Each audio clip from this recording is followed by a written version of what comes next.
diapositivas en PDF. Muy bien, excelente. Qué gusto, profesora, de que me hayas invitado. Siempre es padrísimo colaborar. Creo que es una de las cosas que mejor hacemos tú y yo. Creo que tenemos una forma de pensar muy similar y creo que es muy bueno además que el CIDE ya haya abierto el curso de métodos cualitativos para el doctorado en políticas públicas. Creo que es de conocimiento de todos, que fui profesor del CIDE, ahora soy profesor de Flaxo. Y tengo obviamente, como dicen, un soft spot, ¿no? Siempre tengo yo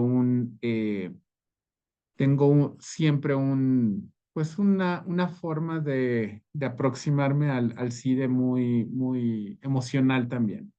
Te había dicho que me iba a quedar una hora, me puedo quedar un poquito más tarde, entonces, no demasiado más tarde, pero me puedo quedar un poquito más tarde de lo que te había comentado porque ya moví una junta. Bien, eh, de lo que les voy a hablar, lo que yo tenía planeado, profesora, si te parece bien, les voy a hablar un poco sobre el proceso de codificación y les voy a enseñar cómo yo codifico y les voy a enseñar cómo yo codifico en MaxQDA. Tengo aquí ya unas entrevistas, unas transcripciones que yo utilizo de ejemplo y tengo abierto también mi MaxQDA.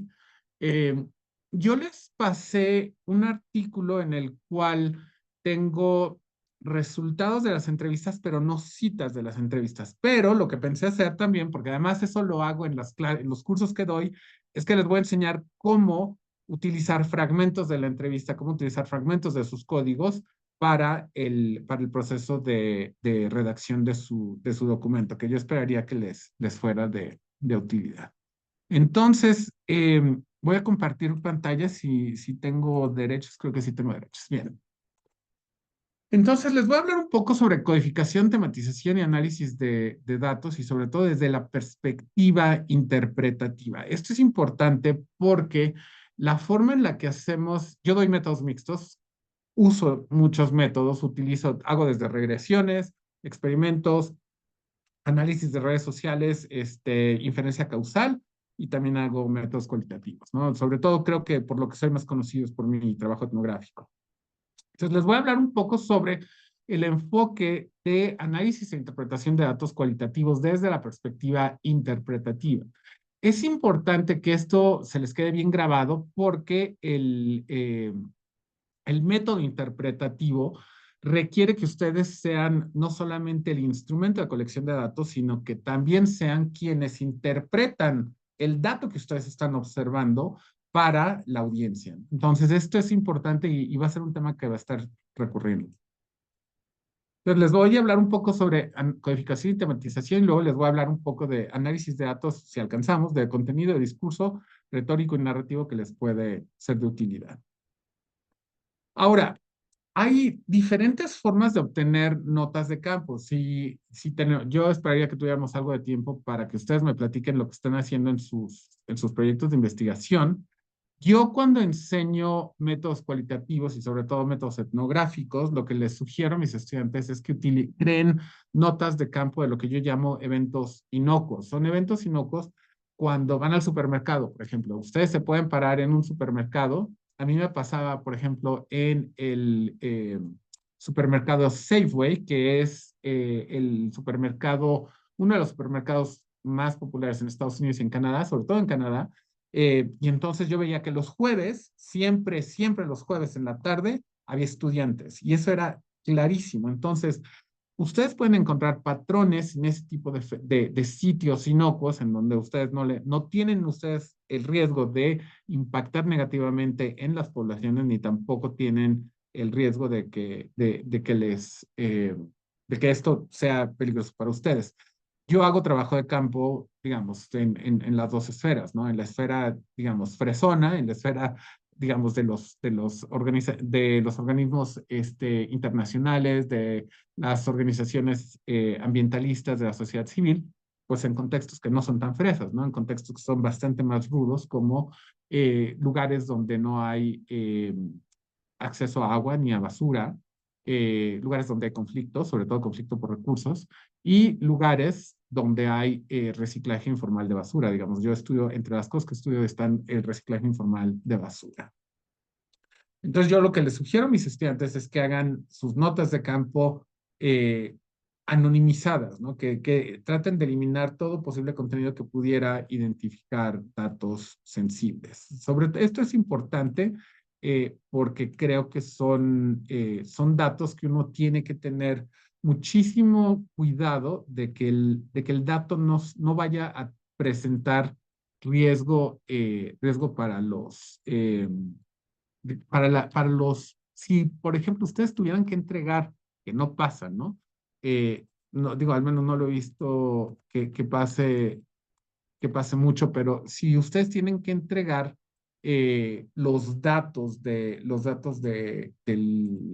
o que alguien les revise sus notas de campo, yo me imagino que la profesora Pérez Chíquez les va a preguntar que, bueno, a ver, díganme dónde están sus notas de campo, quiero ver qué es lo que hicieron. Si ustedes quieren anonimizarlo, lo pueden hacer anonimizando las notas de campo o lo pueden hacer también ya cuando produzcan el documento utilizando una estrategia que la doctora Natalia Mendoza Rockwell le llama escribir en otros registros, yo le llamo narrativas compuestas. Y les estoy poniendo en el chat una liga a un hilo de Twitter que hice, que también liga a una bibliografía anotada que genere sobre todo con citas de cómo se pueden hacer narrativas compuestas, composite narratives, ¿no? Entonces, ustedes pueden también crear esa narrativa compuesta. Yo lo comento en el ejercicio con una narrativa compuesta de Petronilo. Petronilo no existe como tal, es, digamos, un compuesto, una mezcla de diferentes participantes. Entonces, si ustedes están haciendo, por ejemplo, en el caso de corrupción, si ustedes están estudiando corrupción, ustedes no hablan de que Petronilo es corrupto. Digamos, pueden decir Petronilo está incurriendo en prácticas corruptas, pero nadie puede rastrear a Petronilo porque Petronilo en realidad es una narrativa compuesta, es un compuesto de diferentes participantes, es un hombre de 35 años que trabaja en una organización pública en una ciudad mediana. Nadie podría rastrearlo, a diferencia de, por ejemplo, si ustedes dijeran que están entrevistando al, al director del órgano interno de control del municipio de León, Guanajuato, ¿no? Son dos cosas totalmente distintas y entonces obviamente es importante saber cuándo cambiar el registro, cuándo cambiar a narrativas compuestas. Ahora, en el proceso de codificación hay dos estrategias analíticas primordiales. Cuando a mí me preguntan mis estudiantes que qué es la codificación, yo lo que les digo es que la codificación y la tematización son estrategias para hacer los datos legibles.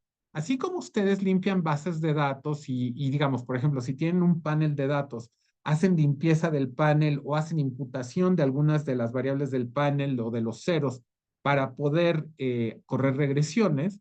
De la misma manera, ustedes codifican para hacer que los datos que ustedes captan sean legibles, pero que sean legibles no solamente a las personas que leen su artículo, sino que sean legibles al método, ¿sí? Si ustedes están utilizando, por ejemplo, métodos inductivos como la teoría anclada o la teoría fundamentada, lo que se llama la grounded theory, ustedes tienen que codificar de suerte que ustedes transformen esos datos crudos, las transcripciones de las narrativas y demás, en datos que sean legibles al dato, legibles al análisis, legibles al método, ¿sí?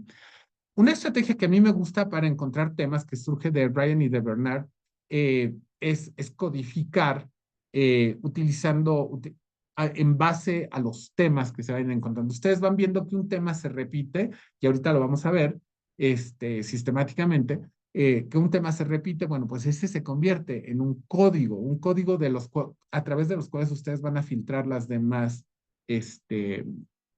entrevistas. Ahora, lo que ustedes están viendo aquí en la pantalla es un screenshot de MaxQDA 2020. El ejemplo que voy a hacerles ahorita en clase utiliza MaxQDA 2022 y acaban de sacar MaxQDA 2024. Lo que siempre les digo a mis estudiantes, que es algo que no se entiende y desafortunadamente en la Academia Mexicana no se hace y no se hace bien, es que el programa no hace el análisis de los datos lo hacen ustedes. Esto se llama Computer Assisted Qualitative Data Analysis, o sea, análisis cualitativo asistido por computadora. Lo que eso quiere decir es que la computadora es la herramienta que les ayuda a hacer el análisis, pero quienes hacen el análisis son ustedes. Entonces, cuando ustedes reportan, y si lo reportan, y ojalá que no lo reporten porque los repruebo, aunque no sea mi clase, le digo a la doctora Pérez Chiques que los repruebe. Si ustedes en un artículo publican, se analizaron los datos utilizando MaxQDA, les voy a dar una bofetada, porque en realidad, o sea, MaxQDA no hace el análisis, ustedes hicieron el análisis. Ustedes pueden decir, analizamos los datos auxiliados en el proceso de codificación con un software Atlas TI en vivo de DUS, MaxQDA, QDA Miner. En R, por ejemplo, yo sé que en el CIDE son muy partidarios de R. En R digamos, hay un programa que ustedes pueden utilizar que es Quanteda, es una librería de R. A mí no me gusta Quanteda, pero digamos, se puede utilizar para hacer codificación. Si no quieren gastar, yo gasto en mi MaxQDA, gasto en mi Atlas. El Flaxo tiene licencia de Atlas, pero si ustedes no quieren gastar, hay un programa muy, muy baratito que se llama Quirkus. Lo voy a poner el nombre en el chat.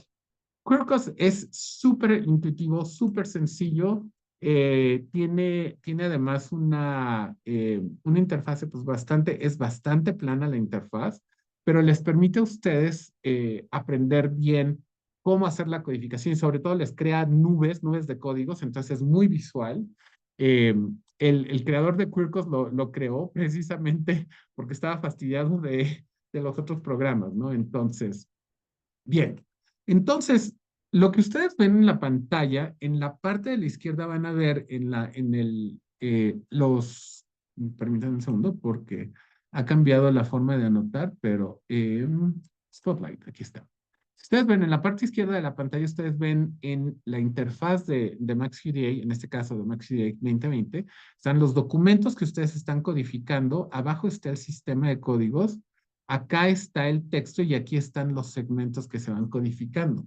¿A qué se refiere entonces la codificación? A que ustedes identifiquen, lean el texto y que identifiquen en ese texto qué de ese texto tiene un significado que ustedes puedan ver que se está repitiendo.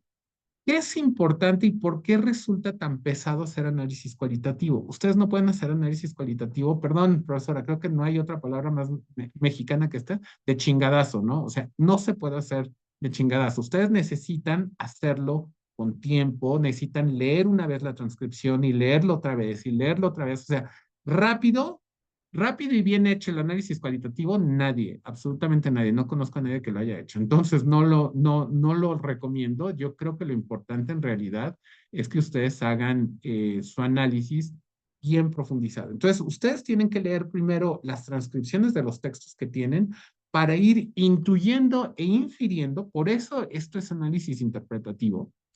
Aun si ustedes utilizan un enfoque radicalmente positivista en el que ustedes digan, la sociedad existe, digamos, la realidad existe y yo la estoy aprendiendo, ustedes están haciendo interpretación. Por eso los métodos cualitativos se denominan interpretativos. Ustedes están interpretando cómo captan la información y esa información, ese dato que ustedes están captando y leyendo la transcripción, cómo ustedes lo hacen resignificar para que haga sentido con la pregunta de investigación que ustedes están haciendo.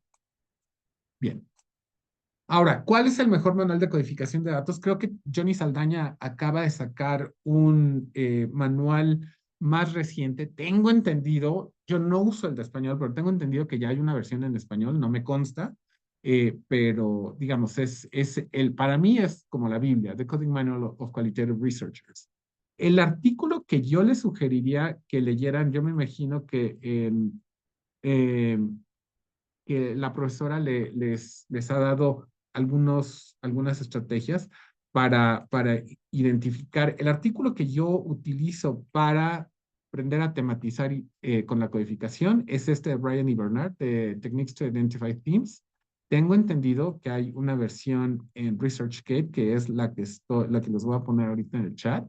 Eh, es un artículo muy bueno, es muy largo, y es un artículo además de referencia en el que uno va y regresa y vuelve a regresar para ver diferentes formas de hacer tematización. Entonces eso es lo que yo les recomiendo. Eh, mis dos textos favoritos para el análisis son los siguientes: el Bernard Woodrich y Ryan, de Analyzing Qualitative Data, y el Corbin y Strauss, que les enseña básicamente elementos y técnicas de investigación cualitativa. Eh, por cierto, allá abajo verán mi Twitter, es @Raúl Pacheco. Eh, generalmente mis charlas son públicas, excepto cuando no lo son, como las del viernes, pero digo, si ustedes quieren tuitear sobre mi charla, también lo pueden hacer. Ahora, en cuanto a los memorándums dentro de los códigos, y esto es importante porque ahorita les voy a enseñar un tipo de memorándums. Corbin y Strauss reconocen tres tipos de memorándums que ustedes pueden ir haciendo. Esto es algo fundamental, algo que se le olvida a muchos estudiantes de licenciatura, maestría y doctorado que utilizan métodos mixtos, métodos cualitativos, y también se les olvida a los investigadores, no crean. Eh, Conforme ustedes vayan haciendo lectura de sus transcripciones, ustedes tienen que ir viendo y escribiendo. El punto fundamental de la investigación es la escritura, y hay diferentes memorándums que ustedes pueden ir escribiendo. El memorándum es una técnica que yo enseño en mis cursos de escritura académica, pero que yo aprendí cuando hice el doctorado, cuando tomé cursos de métodos cualitativos, y los sigo usando ahora que soy profesor. Entonces, los memorándums de código describen las observaciones de quienes investigan y las ideas sobre los conceptos descubiertos. Entonces, ustedes pueden ir haciendo memorándums de código. Por ejemplo, ahorita vamos a hacer una codificación de entrevistas de personas que se enfermaron, sobre todo que se enferman de gripa, que espero, como ustedes se podrán dar cuenta, traigo suéter y traigo también ¿cómo se llama el shawl? O sea, traigo también una bufanda. Entonces, digamos, pues esta es la temporada de frío, no, cuídense mucho, cúbranse bien, no sé, para que se protejan. Entonces, ustedes pueden ir viendo, en esta entrevista, la persona a la que entrevisté traía un gripo, no, tremendo. Ese es un memorándum de código, ¿sí? Si el código de las entrevistas que ustedes están haciendo a personas enfermas de gripa, ustedes encuentran por ejemplo, un tipo de gripa que se repite mucho. Es el elemento crítico que se repite en todas las entrevistas que leí sobre personas que traen gripa es: me vine derechito al hospital y nadie me dio nada. Entonces, es negligencia médica. Ese podría ser un código que ustedes podrían generar a través de la observación sistemática y lectura sistemática de sus transcripciones. Dos, están los memorándums de teoría que resumen nuestras ideas sobre la existencia de los temas, cómo están enlazados y qué causa que existe. Entonces, si ustedes encuentran un tema que se va repitiendo sistemáticamente, entonces ustedes van a decir: es que posiblemente aquí hay una teoría que nos dice, ¿no? Y la teoría dice que en contextos de alta medicalización, como México, en donde hay, digamos, uno de los retos más grandes que había cuando yo estaba creciendo, era que los médicos recetaban antibióticos, pero a lo tonto. Entonces, ¿qué sucede en estos contextos? Pues en estos contextos los médicos van a tratar de no, eh, de no recetar, eh, antibióticos. Y entonces, eso a ustedes les sirve como teoría. Entonces, mi teoría es que en contextos de alta medicalización, los médicos van a tratar de no ofrecer tanto medicamento. Ese es un memorándum de teoría, esas son notas de un memorándum de teoría que ustedes van haciendo inductivamente. Ahora, y se los digo porque también enseño diseño de investigación, ustedes pueden llegar a esta inducción a esta teoría de manera totalmente inductiva. Van leyendo 400 entrevistas y de ahí les emerge una teoría. Generalmente no lo hacemos, y de hecho yo les digo a mis estudiantes que no lo hagan. Entonces, lo que se hace es un análisis de naturaleza abductiva. Y el método abductivo significa que ustedes llegan con una teoría preestablecida, van haciendo análisis inductivo de diferentes entrevistas de método por un método cualitativo, por ejemplo, teoría fundamentada, y entonces corroboran, contrastan o desechan la teoría. Entonces, cuando hacen abducción, ustedes no llegan en cero. No es realmente una teoría totalmente inductiva, sino ustedes llegan con una expectativa teórica y luego su realidad empírica se los puede contrastar. hay memos operacionales que son sobre asuntos prácticos. Ustedes pueden hacer un memo. El día de hoy vine al IMSS, a la unidad 43 en mi municipio, y me senté a observar gente que venía con gripa y todos venían sin abrigarse. Entonces, ese es un memo operacional. Ustedes están describiendo el contexto de donde están operando.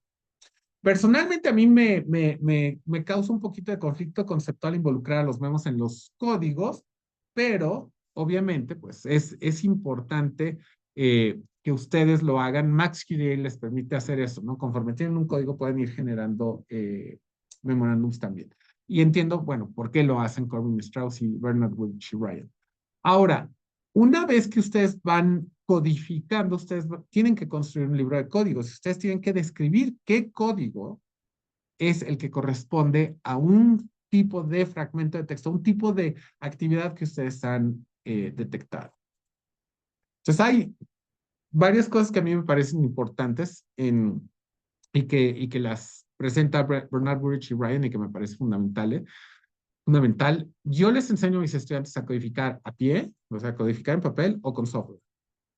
Producir libros de códigos es fundamental para que si yo llego y leo una entrevista y veo un texto en el cual repetidamente veo, pero el médico se negó a darme antibiótico, yo pueda identificar lenguaje o texto que se parezca a eso y que yo le pueda asociar el código negligencia médica o resistencia al ofrecimiento de antibióticos, ¿no? Puede ser, por ejemplo, que ustedes hayan captado en su entrevista diálogos entre médico y enfermo, y entonces el médico o enfermo.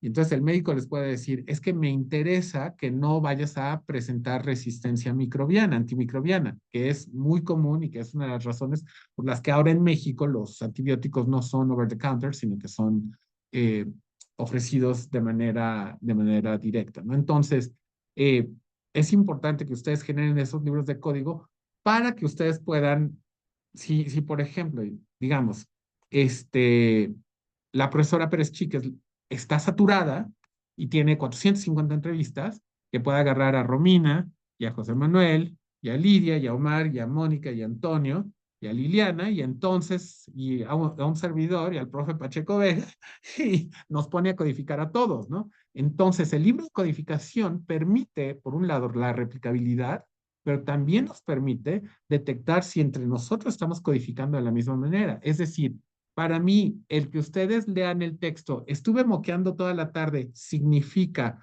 enfermedad grave o significa eh, falta de atención propia, ¿no? Falta de cuidado propio.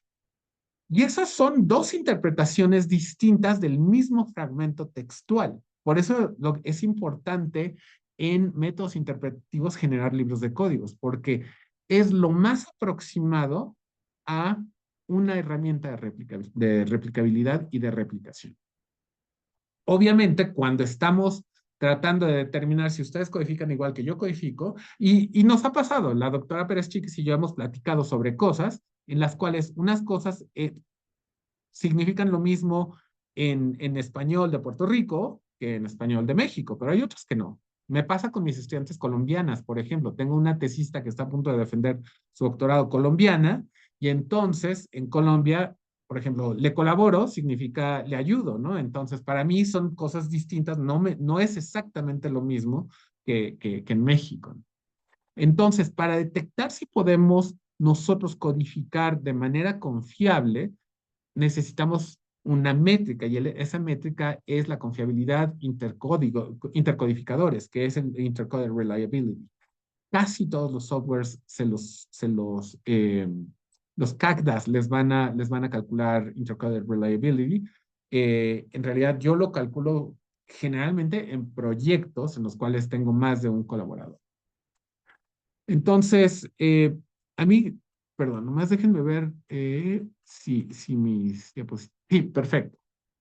Entonces, en cuanto a Saldaña, Saldaña para mí es el libro supremo de quienes realizamos codificación cualitativa y justifica el libro como yo justifico mi curso, ¿no? Ningún texto hace todo lo que yo quiero para enseñarles la amplitud del análisis cualitativo. Y el enfoque de Saldaña es muy pragmatista, ¿no? Es the right tool for the job, la herramienta adecuada para el trabajo. ¿Qué es un código? Sobre todo porque si ustedes están tratando de pasar de la codificación a la redacción de la tesis o redacción del paper, un código en investigación cualitativa es frecuentemente una palabra o frase corta que simbólicamente asigna un resumen sumativo, saliente, que captura la esencia o un atributo evocativo para una porción de datos que está basado en lenguaje o visuales. Los datos pueden consistir de transcripciones de entrevistas, notas de campo de observación participativa, revistas, diarios, literatura, artefactos, fotografías, videos, websites, etcétera. Ustedes pueden codificar lo que sea, pero, y esto es fundamental y lo aprendí, yo daba métodos cualitativos de diferentes formas, pero hasta que tuve este diálogo en una conferencia con Amber Wooditch, como que me cayó el 20.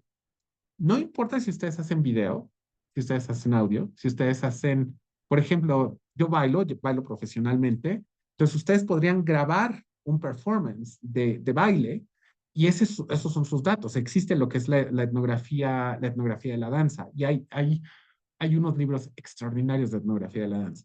Y entonces, ustedes, lo visual que ustedes capturan, digamos, su observación y sus notas de campo de lo que ustedes ven del performance, del desempeño, de la exhibición de baile, eso es un dato visual, pero ustedes lo resignifican y lo transforman a un dato textual.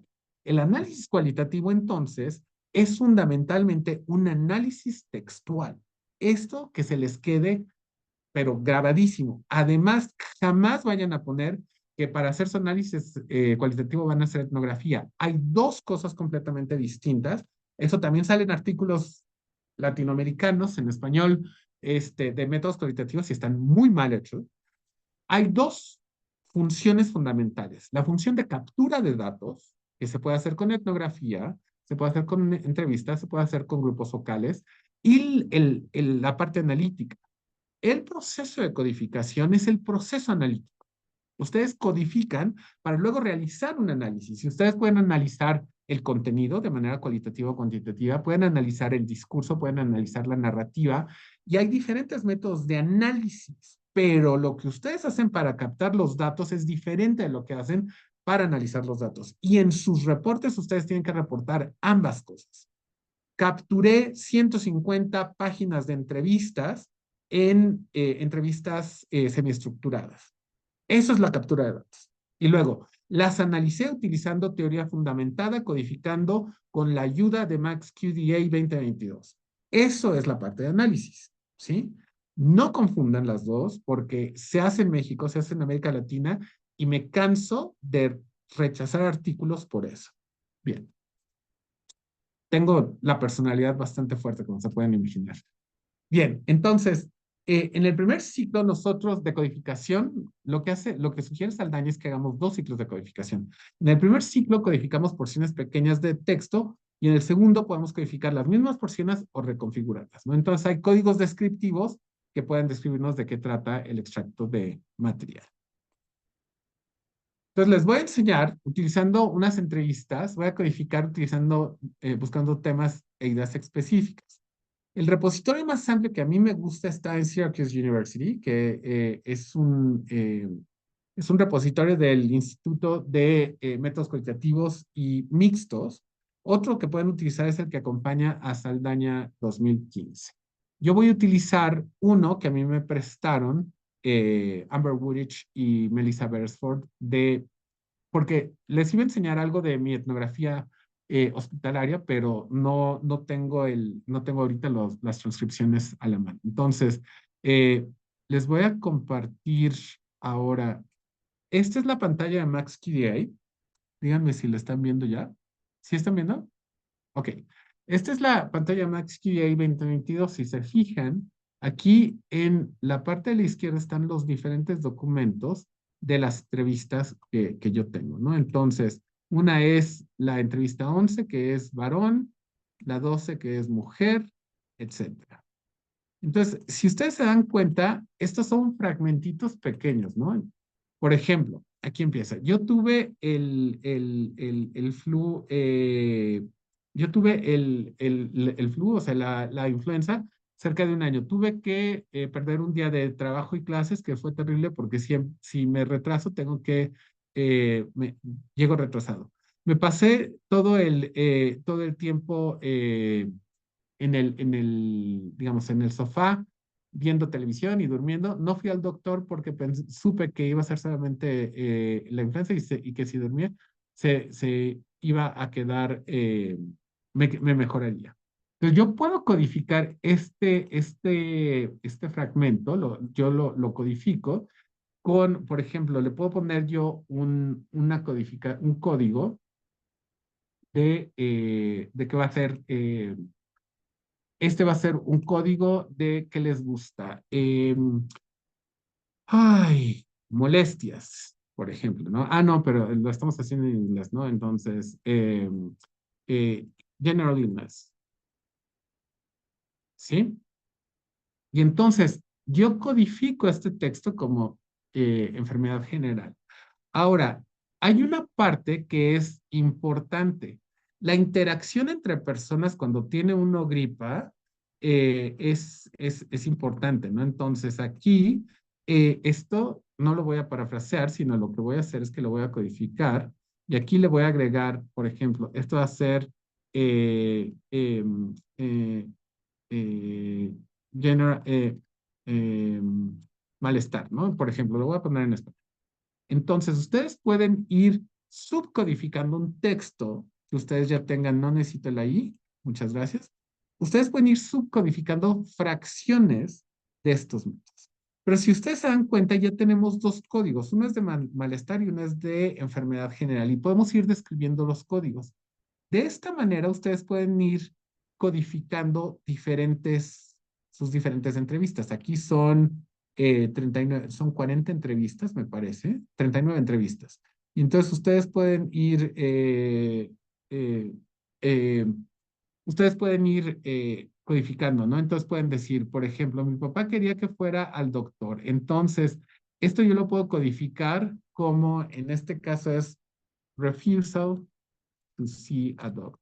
A lo mejor es muy largo esta codificación, pero si ustedes se dan cuenta, este código se repite. Si ustedes ven la primera que les enseñé, eh, aquí, por ejemplo, waited after finals to seek care. Ustedes pueden decir, híjole, este es refusal to see a doctor, ¿no? Entonces, lo codifican con refusal to see a doctor, ¿sí? Y entonces, ustedes ya van viendo cómo el texto, ustedes van transformando un texto que, digamos, conforme lo vayan leyendo, van a ir detectando estos códigos, pero que van viendo qué es lo que tiene significación. Y estos códigos les van dando los diferentes temas. Y aquí vemos un tema recurrente. La gente no queremos ir al médico cuando estamos enfermos o enfermas de gripa. No lo hagan, eso es malísimo. Realmente eso es muy malo. ¿Sí? Así como yo lo hice con MilkSQDA, ustedes lo pueden hacer en cualquier otro CACDA, ¿no? Eso es importante que lo vean. Eh, entonces, eh, el, eh, ahora déjenme regresar a mis diapositivas. Ese es como yo codificaría. Entonces, la codificación es individual. Yo siempre les digo a mis estudiantes que lo primero que tienen que hacer es leer la transcripción y luego recodificar. Entonces, yo les sugiero que codifiquen las transcripciones que les interesen más para que sean las primeras de donde ustedes puedan captar. Ahora, me parece importante y valioso discutir, y eso espero que lo hagamos en la sección de preguntas y respuestas, la experiencia de codificar, recodificar y cómo van variando los códigos de acuerdo con las personas. Pues esto es el componente interpretativo del análisis. ¿Sí? Bien. Entonces, ¿cómo pasamos de códigos a categorías? A mí me gusta la forma, la estructura que sigue Saldaña, que sigue a Miles y Forman y a Corbin y Strauss, donde cada categoría tiene una subcategoría y luego un código.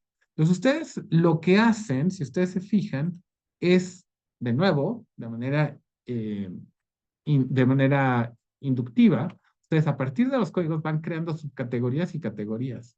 Por eso es importante que ustedes no lleguen a su análisis con unas categorías predefinidas. Ustedes lo que tienen que hacer es, ahora sí que como decimos en México, flojitos y cooperando, ¿no? O sea, aquí hay que llegar con mucha, digamos, con la posibilidad de detectar los códigos como vayan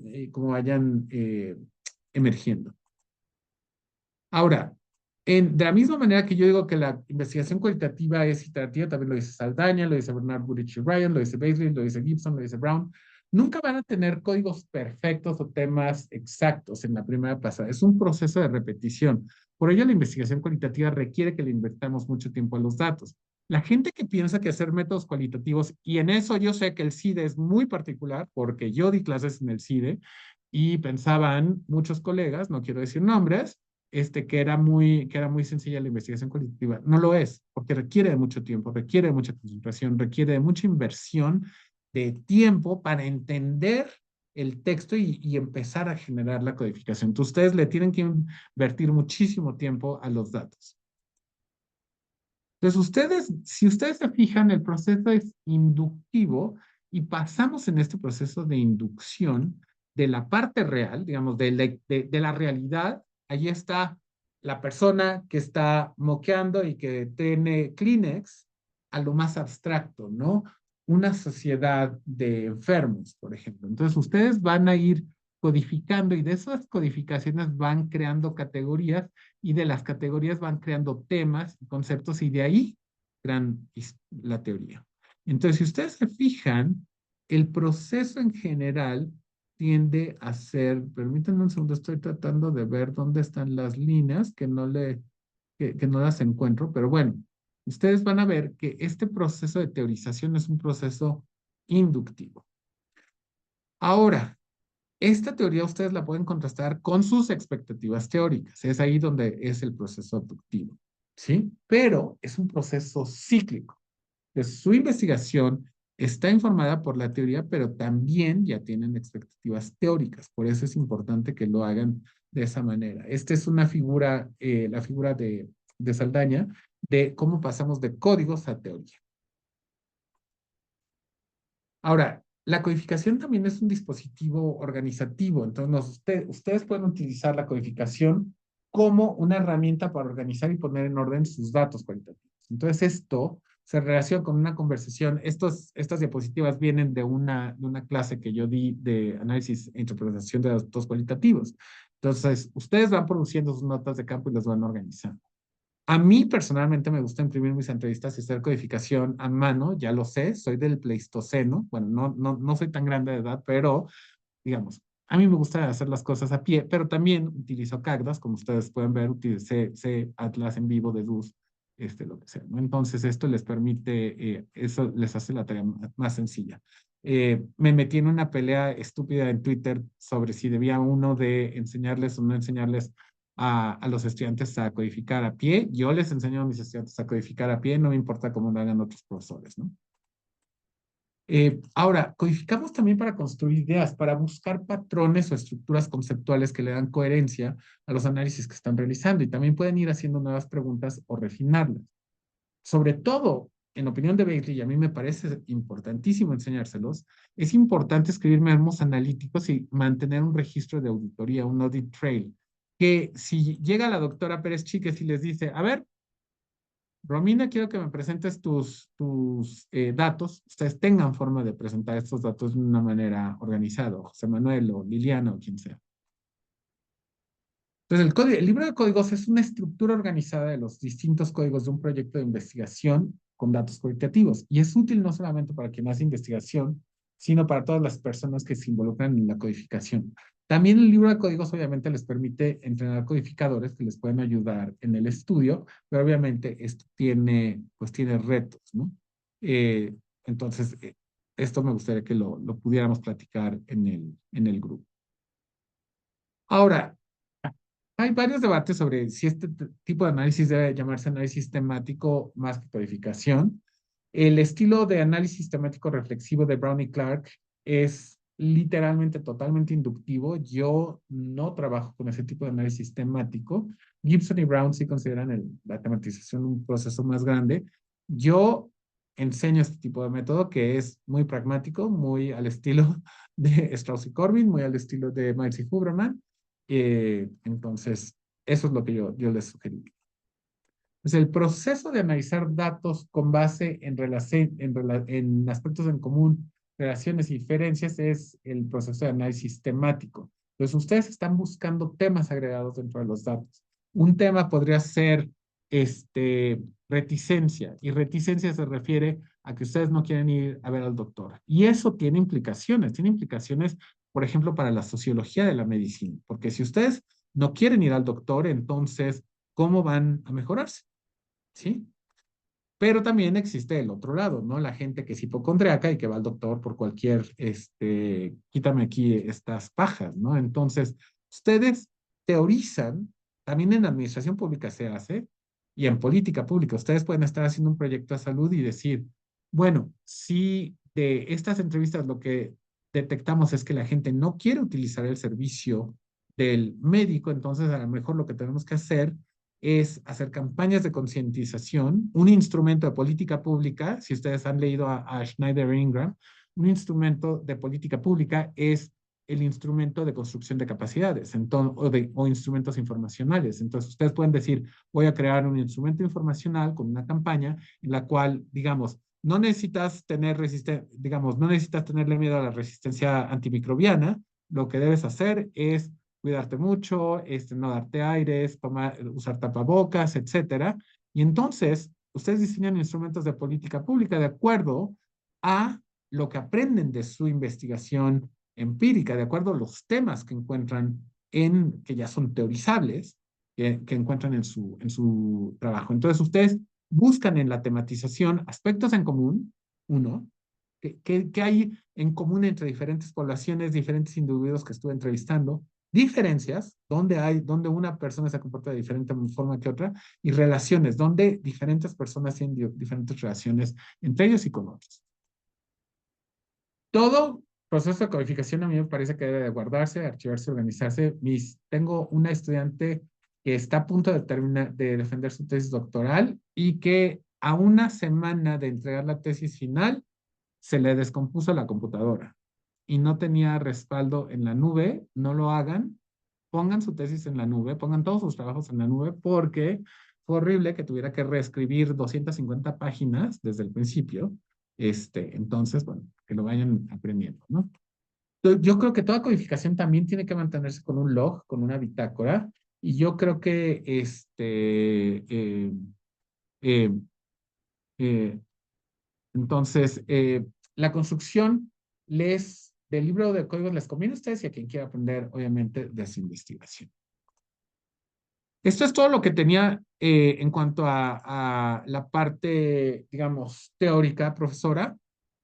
Eh, no sé si quieres que pasemos, no sé, unos 10, 15, 20 minutos, si quieres, con preguntas específicas, ya sea de mi charla o dudas que tengan de su proceso de codificación. Ah, se me olvidaba. Algo importante sobre la producción de los memos. eh, y esto sí lo tengo que hacer en vivo y en directo, perdón, profesora, pero lo voy a tener que hacer en vivo y en directo.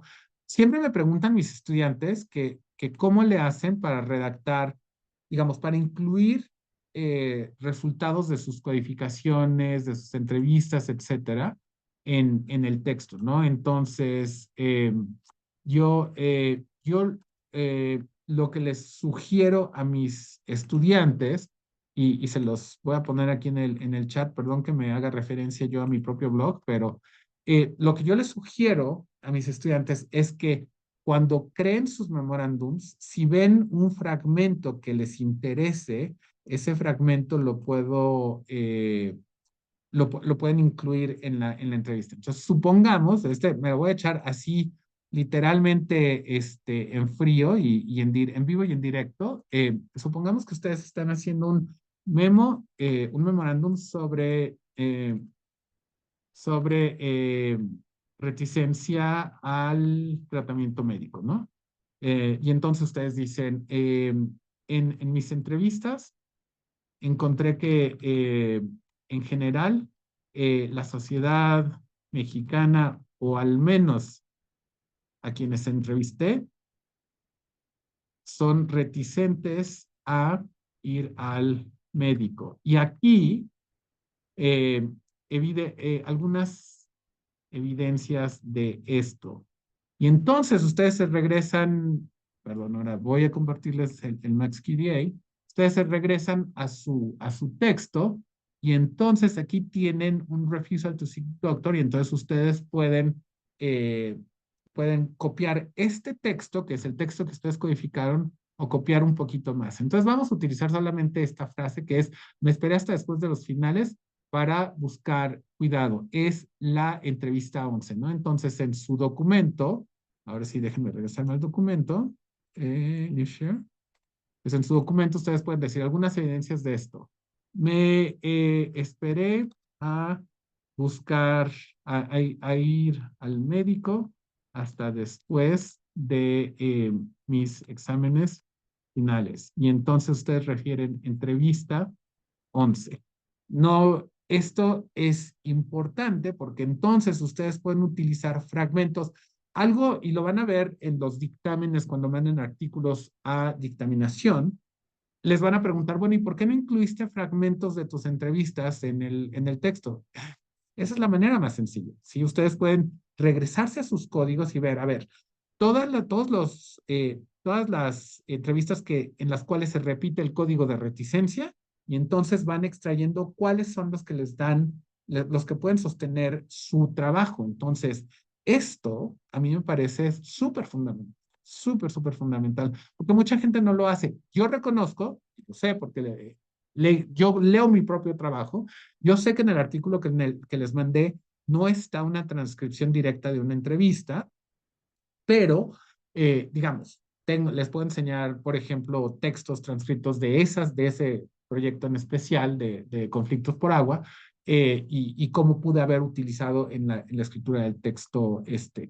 No lo hice, esto es importante también que lo sepan, no lo hice en este caso porque estaba utilizando varios métodos, entre los cuales utilicé gramática institucional de Ostrom y Crawford. Entonces, como estaba utilizando diferentes fuentes de datos, no quise hacer el artículo así súper grandote, pero en general les van a pedir, y yo me imagino que la doctora Pérez Chíquez les va a preguntar, les va a decir, bueno, ustedes tienen que presentarme fragmentos de sus entrevistas para soportar su texto.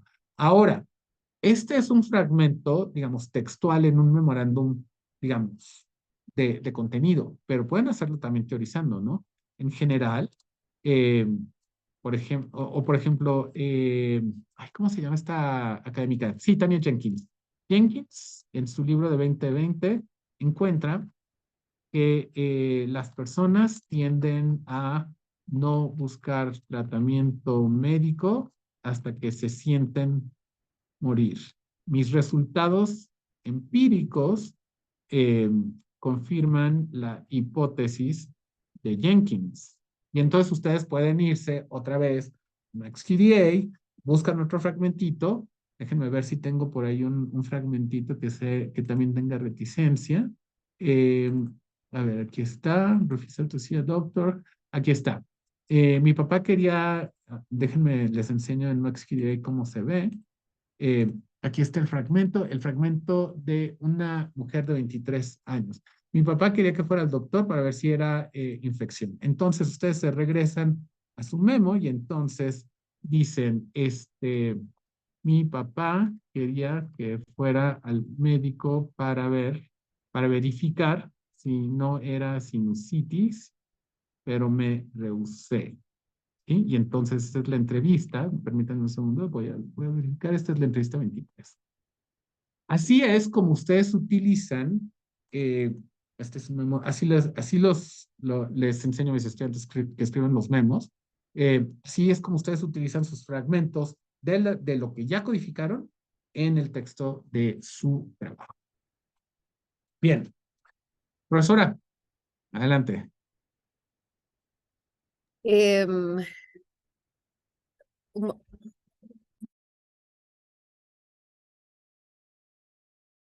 bueno, para que saludes a Oliver, que salió de receso. Oliver, aquí está el profe Pacheco Vega dando, y los estudiantes maravillosos que ya conoces del doctorado en la clase de análisis cualitativo, que el profe Raúl vino Muy bien. a presentar sobre el proceso de codificación y análisis.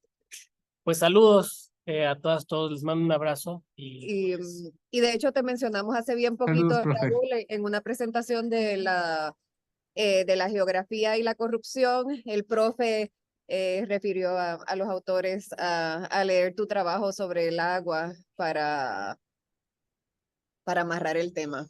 Los dejo. Muchas gracias. Estén bien. Que estés bien, profe. Bueno, Muy bien, profesora. Entonces tú dime, ¿quieres que cada quien platique? quiero que te hagan preguntas. Muchas de las cosas Vale. que dices, pues me da gusto, porque sí tendemos a ver, pues, de una manera muy similar el proceso de análisis cualitativo. Entonces, las estudiantes, de hecho, en estas pasadas sesiones, han estado presentando sus trabajos, sus notas de campo, sus procesos de codificación. Entonces, yo siento que tu presentación también les puede dar más confianza en el proceso que están llevando a cabo. Así que abro a preguntas.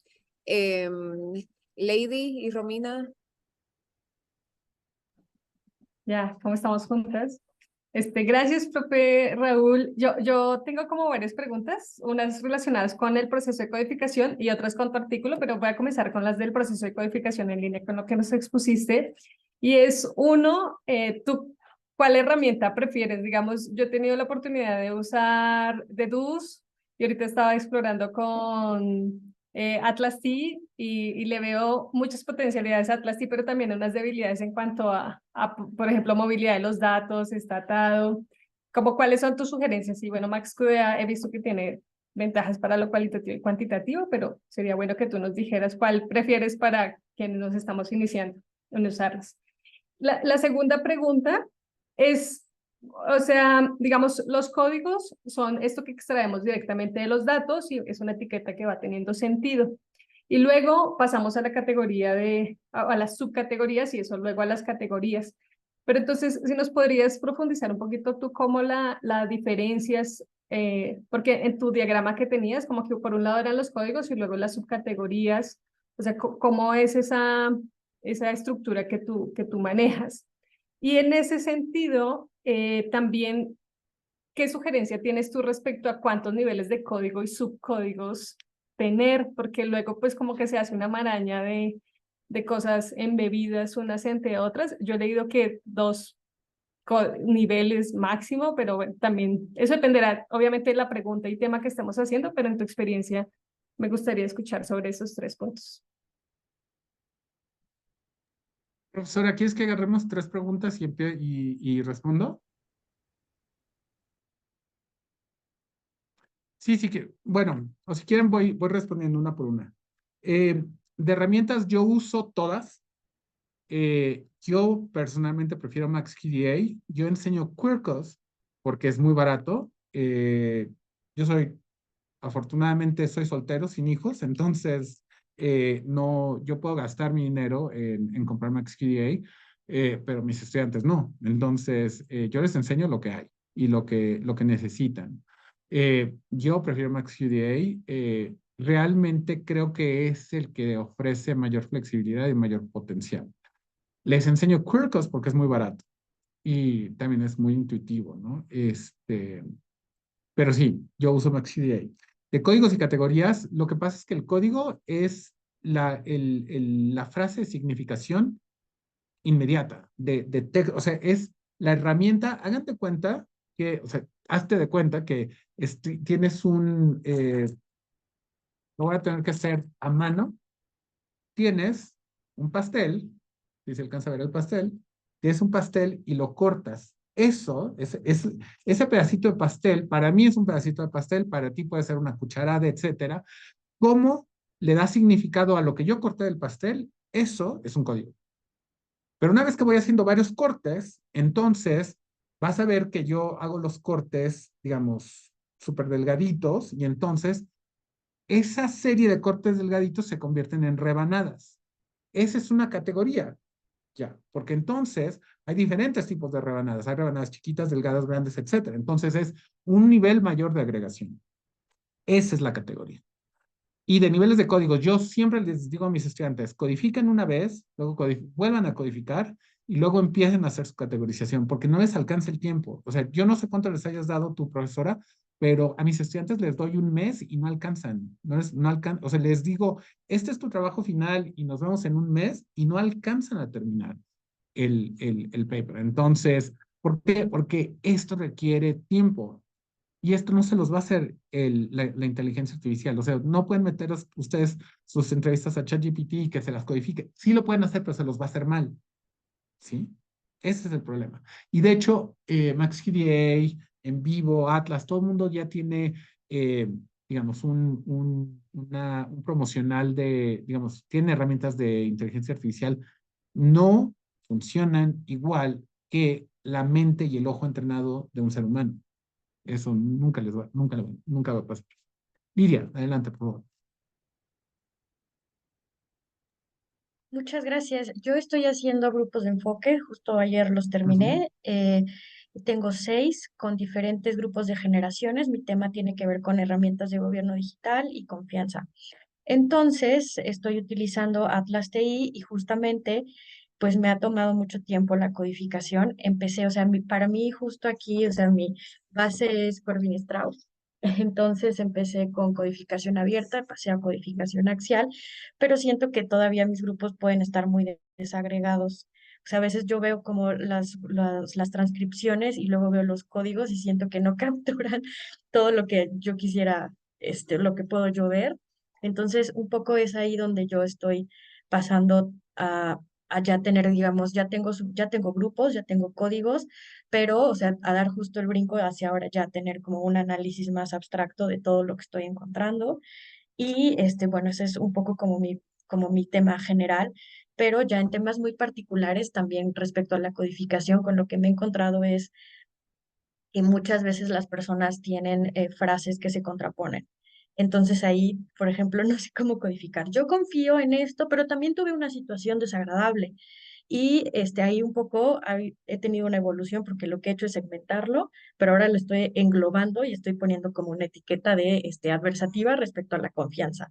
No sé si eso, porque lo que yo también empecé a pensar, bueno, a lo mejor, porque ya voy en mi tercer documento de codificación, entonces sí he tenido como ya un desarrollo para ir generando ciertos códigos que a lo mejor no había pensado en el primer grupo, que ahora estoy pensando.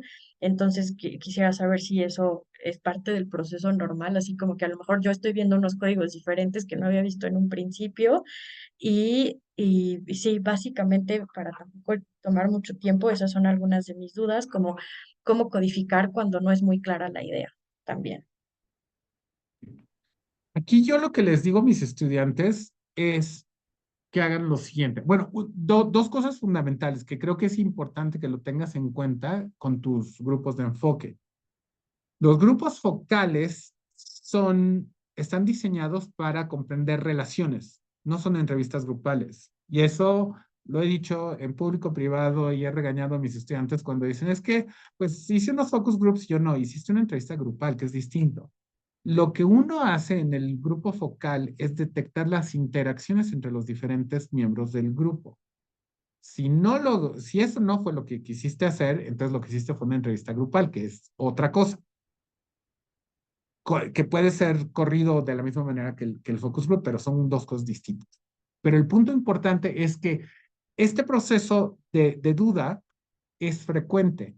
Lo que yo te sugeriría es que hicieras primero tu codificación lineal y luego la axial, y luego que categorizaras, que construyeras categorías, que es el nivel superior, y luego que regresaras de manera abductiva a tus transcripciones y vieras cuáles son los códigos que te dan significado para lo que estás haciendo. Sobre todo si estás haciendo gobierno electrónico y herramientas de participación, se me hace así súper, súper, súper importante, porque la forma en la que cada quien significamos eh, herramientas digitales es muy distinta, ¿no? Entonces, yo creo que es natural, les pasa a todos mis estudiantes, a todas mis estudiantes, entonces esto no es extraño, ¿no? Entonces, nada más ese es como para que te dé tranquilidad, ¿no? A todos y todas nos pasa.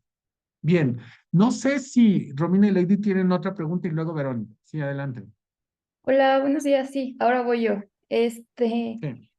Justo en esto de los códigos, me preguntaba si, cómo, o bueno, en su experiencia, cómo saber que son suficientes temas y códigos.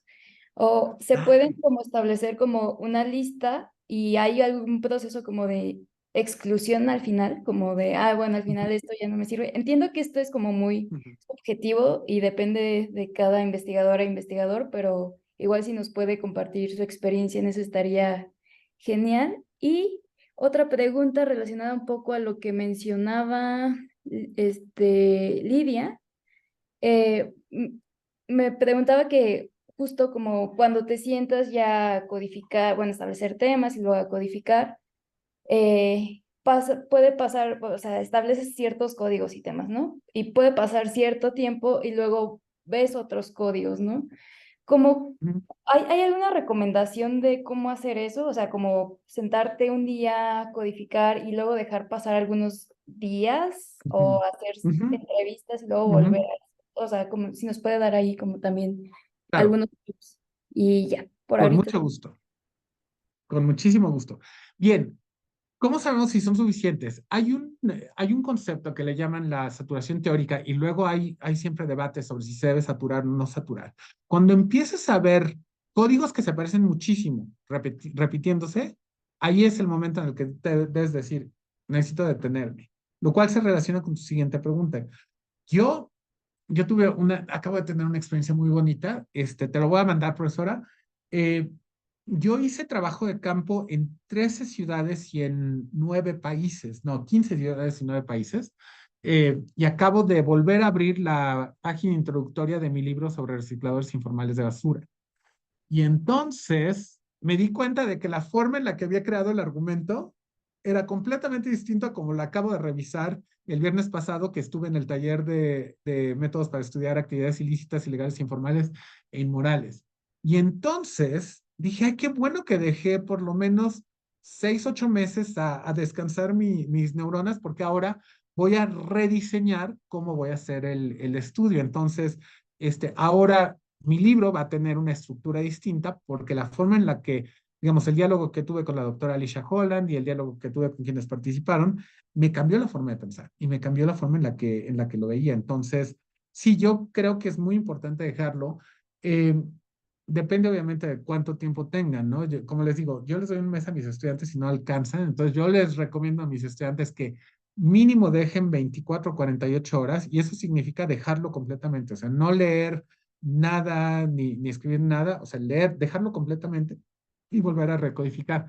Si se fijan en mis diapositivas, les comenté que es importante tener un log, o sea, una bitácora de lo que hacen. Yo tengo una bitácora que quienes me siguen en Twitter y lo conocen, este es mi Everything Notebook, es mi libreta de todo, es una libreta en la que tengo absolutamente todo, trabajo de campo, apuntes, teoría, mis pendientes diarios, etcétera. Entonces, hay gente que copia mi método del Everything Notebook a, por ejemplo, a Notion o a Evernote. Entonces, digamos, yo tengo mis notas de trabajo de campo en mi libreta y ahí tengo yo el registro. Dejé de hacer trabajo de campo por ejemplo, ahora que estuve en París, dejé de hacer trabajo de campo en mayo. En junio regreso a mis notas, ¿no? Y regreso a mi trabajo de campo. Entonces, sí, yo ya tengo el paper trail. Por eso, si se acuerdan que les dije que Pat Beasley recomendaba que tuvieran un audit trail, deben de tener ese pedacito de papel, o sea, sus notitas que digan, ah, hasta el día 29 de noviembre hice esto, y luego hice esto otro, y luego hice esto otro. ¿Sí me explico? Entonces, sí, necesitan tener una bitácora que les permita saber, digamos, estoy recodificando, pero todos estos códigos ya los tenía y ya decidí que no me van a servir, entonces voy a utilizar nuevos códigos. Em, Antes de descartar códigos, yo siempre les digo a mis estudiantes que todo lo graben, todo, que de todo tengan registro, de absolutamente todo, ya sea en libreta, ya sea en cuaderno, ya sea impreso, o sea, todo tiene que tener registro, ¿sí? Verónica. Me está pasando un tráiler. Por eso.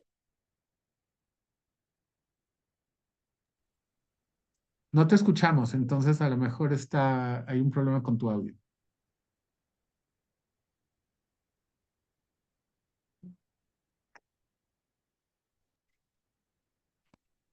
¿Ahí me escuchan? Sí, ahí sí. Te decía que muchas gracias por todos estos tips y consejos, porque realmente son muy útiles y creo que de primera mano uno, pues todas estas cosas los va uno descubriendo quizá o los va uno como perfeccionando, pero pues toman mucho tiempo y que nos los dé así como lo que funciona es, la verdad, muy valioso. Yo tengo dos comentarios. El primero es en torno a otra vez un trailer, una investigación que estamos realizando mi compañera Liliana, que está aquí, y yo, sobre el desmantelamiento del programa de estancias infantiles. Hicimos entrevistas a actores locales que continuaron con la implementación de las guarderías de forma independiente y transcribimos, revisamos la transcripción y estamos en el proceso de codificación. Como eran poquitas entrevistas, lo que hicimos fue codificarlas con colores en Word, pero como lo hicimos a partir de una entrevista estructurada, muchos de los temas o sea, como que nosotros lo hicimos de esta forma, los temas se convirtieron en categorías y a la vez las subcategorías y los códigos, pues son las preguntas que nosotras ya teníamos prediseñadas y las respuestas que algunos actores dieron. Los códigos o los temas que fueron saliendo durante la entrevista que estaban fuera de nuestro guión y que nos han parecido de interés y que justo encontramos patrones en torno, por ejemplo, a el sentimiento el interés de continuar con el derecho al cuidado por parte de los servidores públicos, era algo que nosotros no teníamos contemplado como un valor en sí mismo del servicio público. Entonces lo hemos codificado como códigos emergentes. Aquí mi duda o mi preocupación es cómo integrar estos códigos a nuestras categorías que nosotras ya estábamos predefinidas, porque justo era una entrevista estructurada de lo que partimos, que tengan como coherencia y sentido dentro de toda la narrativa, o si es que lo vamos a decidir meter, o como codificamos en Word, podríamos hacer otra cosa, ¿no? O sea, como partir como de otra codificación desde cero, porque, por ejemplo, pienso en un futuro, ¿no? Si esas mismas entrevistas queremos aprovecharlas más adelante para otra cosa, podríamos partir justo de codificar con otros lentes, por así decirlo, con otra mirada, y partir desde cero, ¿no? Entonces, no sé cuál de las dos vías sería mejor. Y tengo una pregunta sobre el paper, pero no sé si después, en específico si podrías ahondar más sobre la herramienta de gramática institucional. La verdad es que no tengo el tiempo para ahondar sobre la gramática institucional, pero les voy a recomendar un artículo de Policy Studies Journal que coautoré y que ganó el premio Theodore Lowy al mejor artículo de estudios de política pública, que está allí. Si no lo pueden bajar, yo quiero suponer que pueden bajarlo, pero si no lo pueden bajar, se lo puedo mandar también a la doctora Pérez Chiques y que se los comparta. Es una herramienta de codificación, igual, nada más que acá se codifican deónticos, se codifican diferentes partes de enunciados institucionales. Es muy similar a lo que hacemos acá con MaxQDA. Ahora, mi sugerencia con respecto de esto de desmantelamiento, que qué bonito que están haciendo eso, porque yo metí el tema de desmantelamiento de políticas públicas en el CIDE. De hecho, yo empecé a rastrear el desmantelamiento de de todas las políticas públicas, específicamente la política ambiental, desde Peña Nieto. O sea, no nada más López Obrador ha sido el que ha desmantelado las políticas públicas. Eso yo lo documenté desde el 2012 con Peña Nieto. Entonces, la tesis de mi alumna Jimena Gutiérrez, que es egresada de la MAP, te puede servir para que veas cómo ella aplicó desmantelamiento y terminación de política pública en su tesis. Y el punto es que aun si la entrevista es estructurada, los códigos van a emerger de manera no estructurada. Y eso yo lo que haría es iniciar una nueva codificación completamente distinta, completamente nueva, y utilizar los códigos nuevos. ¿Por qué los códigos nuevos y no los códigos pre-encontrados con la entrevista estructurada? La entrevista estructurada les da lo que les da es que les cierra el ámbito de las respuestas. Entonces, como les cierra el ámbito de las respuestas, si ustedes aplican eso como códigos para codificación, entonces lo están haciendo cada vez más estrecho. El punto de hacer investigación cualitativa, y se los digo yo a mis estudiantes que les digo siempre a mis estudiantes que hacer métodos es como hacer un pastel. El método cuantitativo les da estructura, el método cualitativo les da textura. Y si tú haces entrevistas estructuradas, pierdes la textura. Entonces, la forma de ganar la textura es codificando directamente y desde cero, desde las entrevistas, no con los códigos que emerjan una vez que estás codificando. Porque de otra manera lo que haces es que cierras digamos, de por sí está cerrado el rango de respuesta de las entrevistas, todavía más cerrado se cierra todavía más con el uso de un análisis de naturaleza más abductiva. Aquí sí necesitarías hacerlo totalmente inductivo. O sea, además, si estás estudiando desmantelamiento y estancias, es súper fácil hacerlo de manera inductiva, porque los temas van a salir, o sea, los códigos y los temas van a salir rapidísimo. O sea, y te puedo garantizar que va a salir financiamiento, va a salir eh, obstaculización de los servidores públicos, va a salir, o sea, y lo veo porque en la tesis de Jimena salió, ¿no? Entonces creo que vale la pena. Profesora,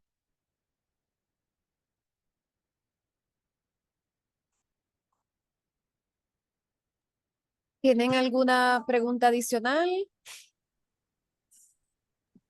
Hola, sí, otra vez. Romina y Sí. Lady. Sí, ¿tú también tienes? Pero, ¿lo tuyo es de general o de particular? Es que el Estas resto. son las dos últimas porque me tengo que ir, profesora. Bueno, profe, del artículo que nos compartió, tenía la duda sobre la recopilación de datos. Usted mencionaba ahí que, bueno, utilizó revisión de literatura, trabajo de campo y entrevistas.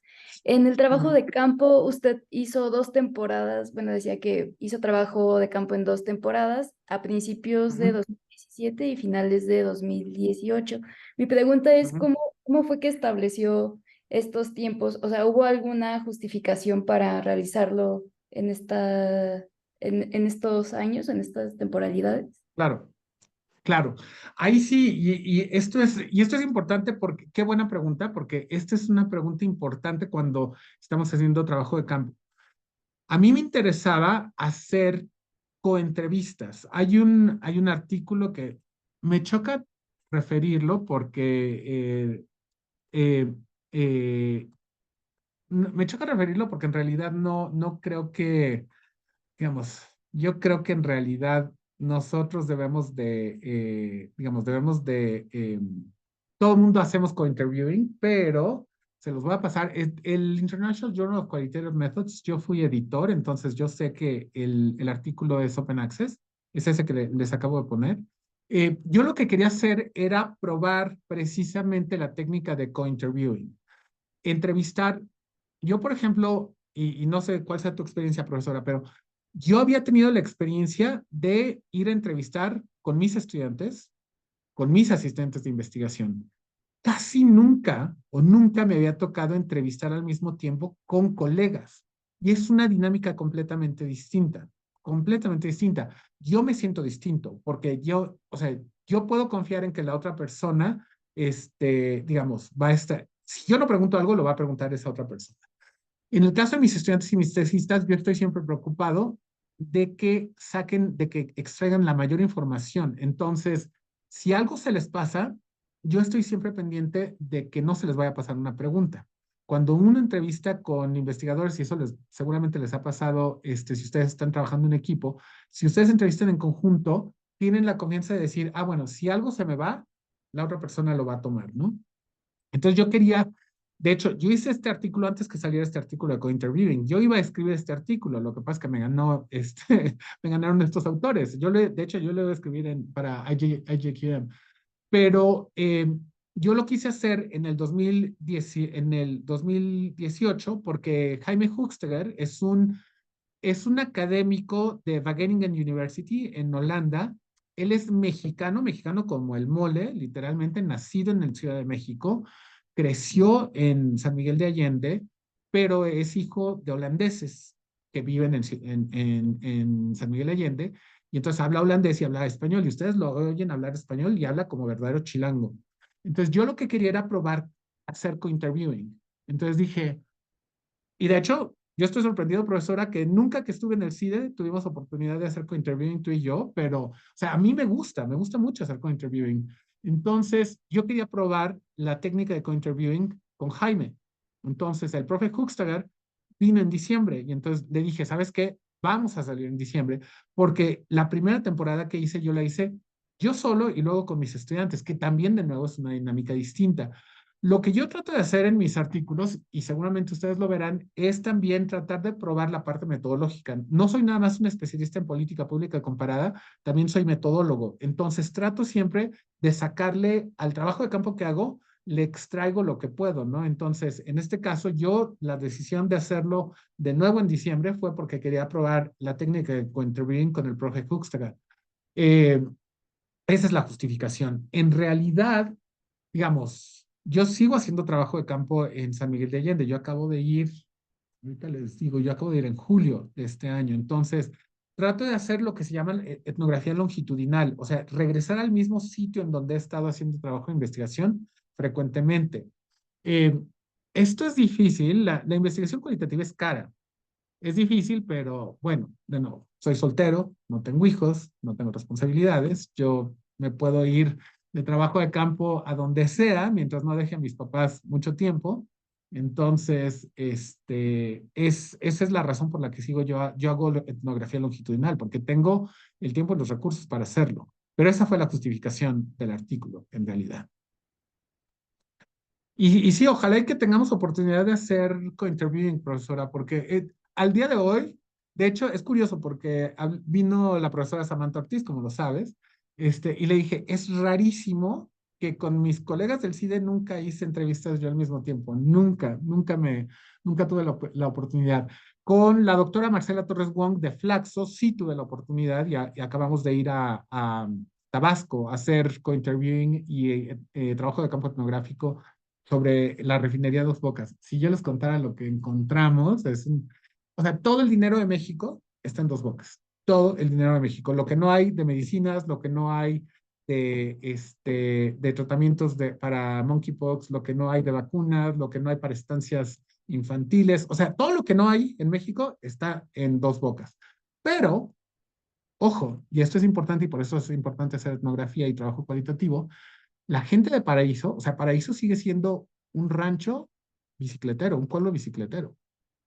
El desarrollo que les prometió López Obrador nunca llegó. ¿Por qué? Porque toda la gente que contrataron para la refinería es externa. Entonces, los trabajos que les prometió nunca llegaron. Y el desarrollo que les prometió nunca llegó. Cosas que uno no puede detectar más que estando haciendo trabajo de campo allí, etnográfico, y estando allí entrevistando. Bien, profesora, me tengo que ir. Me da mucha pena, pero No, muchísimas gracias, sé que te quedaste más tiempo y como les digo a mis estudiantes, o sea, estamos aquí, tú estás ahí también para ustedes, el profe está ahí para ustedes, le escriben en Twitter, él enseguida le piden una reunión, es una persona sumamente generosa con su tiempo y su conocimiento y eso tampoco es fácil, a veces es muy difícil de encontrar eso, así que muchas gracias, Raúl, por estar con muchas nosotros. gracias, profesora. Obviamente, como saben, voy a poner una foto de esto en Twitter, entonces sonrían y pónganse guapitos y guapitas y guapites. Vale, denme 2 segundos. Ahora sí, ahí va a la 1, a las 2 y a las 3. Listo. Muy bien, denme un segundito. Quedó muy bonita. Excelente. Muy bien. Profesora, un gusto. Chicos, chicas, Abrazote, profe. pórtense muy bien. Dale. Profesora, tienes que detener la grabación y luego ya cerrar la sesión. Ok, perfecto. ¿Vale? Creo que te lo van a hacer desde coordinación del doctorado, ¿no? Entonces, muy Sí. bien. Te mando un